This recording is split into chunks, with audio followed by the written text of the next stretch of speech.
ನಮಸ್ತೆ ನನ್ನ ಪ್ರೀತಿಯ ಸ್ನೇಹಿತರೆ, ಎಲ್ಲರಿಗೂ ಕೃಷ್ಣ ಅಮ್ಮ ವ್ಲಾಗ್ಸ್ಗೆ ಸ್ವಾಗತ. ಇವತ್ತು ನಾನು ನಿಮಗೆ ಫ್ರೂಟ್ ಆ್ಯಂಡ್ ನಟ್ ಚಾಕ್ಲೇಟ್ ಹೇಗೆ ಮಾಡೋದು ಅನ್ನೋದು ಹೇಳ್ಕೊಡ್ತಿದ್ದೀನಿ. ನೋಡಿ, ಫಸ್ಟು ಒಂದು ಡಾರ್ಕ್ ಚಾಕ್ಲೇಟ್ ಬಾರ್ ತಗೊಂಡು ಅದನ್ನು ಸಣ್ಣದಾಗಿ ಪೀಸಸ್ ಆಗಿ ಕಟ್ ಮಾಡ್ಕೊಬೇಕು. ಎಲ್ಲ ಈ ರೀತಿ ಪೀಸಸ್ ಆಗಿ ಕಟ್ ಮಾಡ್ಕೊಂಡ್ಮೇಲೆ ಒಲೆ ಮೇಲೆ ಒಂದು ನೀರಿನ ಪಾತ್ರೆ ಇಟ್ಟು ಡಬಲ್ ಬಾಯ್ಲರ್ ಮೆಥಡಲ್ಲಿ ನಾವು ಈ ಚಾಕ್ಲೇಟನ್ನು ಮೆಲ್ಟ್ ಮಾಡ್ಕೊಬೇಕಾಗತ್ತೆ. ಈ ರೀತಿ ಅದು ಒಂದು ಸಾಫ್ಟಾಗಿ ಚಾಕ್ಲೇಟ್ ಎಲ್ಲ ಕರಗಬೇಕು. ಈ ರೀತಿ ನೋಡಿ, ಚಾಕ್ಲೇಟ್ ಎಲ್ಲ ಇವಾಗ ಒಂದು ಸ್ಮೂತ್ ಫ್ಲೋ ಬರ್ತಾ ಇದೆ. ಇವಾಗ ಇದನ್ನು ಚಾಕ್ಲೇಟ್ ಮೋಲ್ಡಿಗೆ ಟ್ರಾನ್ಸ್ಫರ್ ಮಾಡಬೇಕು. ನೋಡಿ, ಇದನ್ನು ನಾನು ಡಿಮಾರ್ಟಲ್ಲಿ ಪರ್ಚೇಸ್ ಮಾಡಿದ್ದೀನಿ. ಅರೌಂಡ್ 63 ರೂಪೀಸ್ ಆಗಿದೆ ಈ ಮೋಲ್ಡಿಗೆ. ಎಲ್ಲ ಥರ ಡಿಸೈನ್ಸ್ ಇರುತ್ತೆ. ನಿಮ್ಗೆ ಯಾವ ಡಿಸೈನ್ಸ್ ಬೇಕೋ ಆ ಡಿಸೈನ್ನ ಪರ್ಚೇಸ್ ಮಾಡ್ಕೊಂಡು ಬನ್ನಿ. ನೋಡಿ, ಇವಾಗ ನಾವು ಚಾಕ್ಲೇಟ್ ಕರಗಿದೆ ಅಲ್ಲ, ಅದನ್ನು ಇಟ್ಕೊಂಡಿದ್ದೀವಿ. ಆಮೇಲೆ ನಮಗೆ ಬೇಕಾಗಿರೋದು fruit and nut. Fruit and nut ಅಂದರೆ ಯಾವ್ದ್ಯಾವುದು, ಬಾದಾಮಿ, ಗೋಡಂಬಿ, ದ್ರಾಕ್ಷಿ, ಇದನ್ನೆಲ್ಲ ಡ್ರೈ ರೋಸ್ಟ್ ಮಾಡಿದ್ದೀನಿ. ಇದಕ್ಕೆ ಎಣ್ಣೆ ತುಪ್ಪ ಏನೂ ಸೋಗಿಸಿಲ್ಲ, ಹಾಗೆ ಡ್ರೈ ರೋಸ್ಟ್ ಮಾಡಿ ಇಟ್ಕೊಂಡಿದ್ದೀನಿ.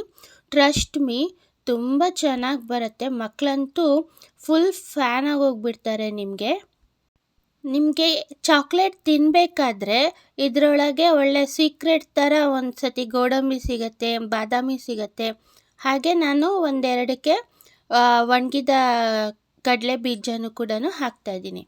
ಇವಾಗ ಇದನ್ನು ಹೇಗೆ ಮಾಡೋದು ಅಂತ ನೋಡ್ಕೊಳ್ಳೋಣ.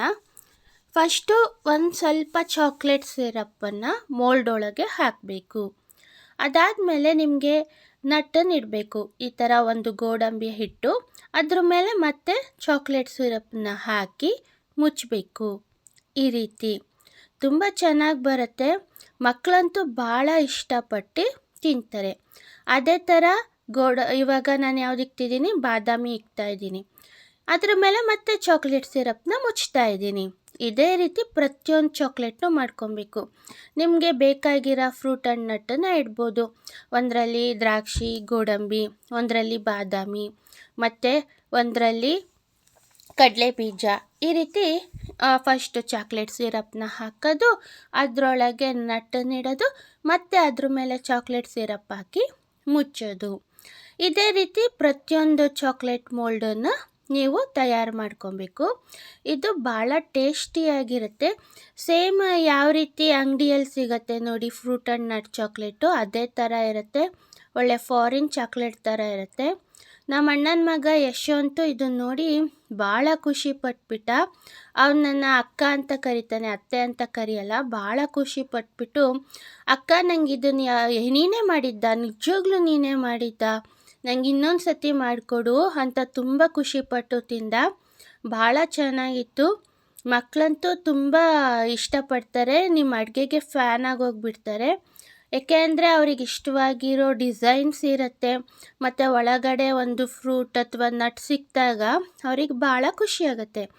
ಇವಾಗ ಅದರಲ್ಲಿರೋ ಬಬಲ್ಸ್ ಎಲ್ಲ ಹೋಗೋಕ್ಕೆ ಈ ಥರ ಒಂದು ಸತಿ ಟ್ಯಾಪ್ ಮಾಡಿ 1 ಅವರ್ ರೆಫ್ರಿಜರೇಟರ್ ಮಾಡಬೇಕು. ರೆಫ್ರಿಜರೇಟರ್ ಆದಮೇಲೆ ಅಂದರೆ ನೀವು ಅದನ್ನು ರೆಫ್ರಿಜರೇಟರ್ ಅಂದರೆ ಫ್ರೀಜರಲ್ಲಿ ಇಡಬೇಕು. ಕೆಳಗಡೆ ಇಡಬಾರ್ದು, ಮೇಲ್ಗಡೆ ಫ್ರೀಜರಲ್ಲಿ ಇರುತ್ತಲ್ಲ ಅಲ್ಲಿಟ್ಟರೆ ನಿಮಗೆ ನೀಟಾಗಿ ಆಗುತ್ತೆ. ಇವಾಗ ಅದಾಗಿದೆ. ಇವಾಗ ಅದನ್ನೆಲ್ಲ ತೆಗೆದಿಕ್ತಾ ಇದ್ದೀವಿ. ನೋಡಿ ಎಷ್ಟು ಚೆನ್ನಾಗಿ ಬಂದಿದೆ ನೋಡಿ. ಒಂದೊಂದು ಡಿಸೈನು ಕೂಡ ತುಂಬ ಚೆನ್ನಾಗಿ ಬರುತ್ತೆ. ನೀವು ಒಂದು ಸತಿ ಮನೇಲಿ ಮಾಡ್ಕೊತೀನಿ, ಭಾಳ ಚೆನ್ನಾಗಿರುತ್ತೆ. ಹೀಗೆ ನಮ್ಮ ಕೃಷ್ಣ ಅಮ್ಮ ವ್ಲಾಗ್ಸನ್ನು ಸಪೋರ್ಟ್ ಮಾಡಿ, ಒಂದು ಸಬ್ಸ್ಕ್ರೈಬ್ ಬಟನ್ ಒತ್ತಿ, ಲೈಕ್ ಮಾಡಿ, ಶೇರ್ ಮಾಡಿ, ಮತ್ತು ಈ ಚಾಕ್ಲೇಟ್ ಹೇಗೆ ಬಂದಿತ್ತು ಅಂತ ಕಮೆಂಟ್ ಮೂಲಕ ನನಗೆ ತಿಳಿಸಿ. ನೋಡಿ ಎಷ್ಟು ಚೆನ್ನಾಗಿ ಬರ್ತಿದೆ ಅಂತ. ಮಕ್ಕಳಂತೂ ಭಾಳ ಖುಷಿಪಟ್ಟರು. ನಮ್ಮ ಅಕ್ಕನ ಮಕ್ಕಳಿಗೂ ಕೊಟ್ಟೆ ನಾನು ಈ ಚಾಕ್ಲೇಟನ್ನು. ಅವರು ತುಂಬ ಖುಷಿಪಟ್ಟು ತಿಂದರು. ತುಂಬ ಚೆನ್ನಾಗಿದೆ ನೋಡಿ. ಒಂದೊಂದು ಡಿಸೈನ್ ಇರುತ್ತೆ. ನಿಮಗೆ ಯಾವ ಡಿಸೈನ್ ಬೇಕೋ ಆ ಥರ ಡಿಸೈನ್ನ ಪರ್ಚೇಸ್ ಮಾಡ್ಕೊಂಡು ಬಂದು ನೀವು ಇದನ್ನು ಮಾಡ್ಕೊಬೋದು. ತುಂಬ ಚೆನ್ನಾಗಿದೆ. ಆರೋಗ್ಯವಾಗಿರಿ, ಸಂತೋಷವಾಗಿರಿ. ಧನ್ಯವಾದಗಳು.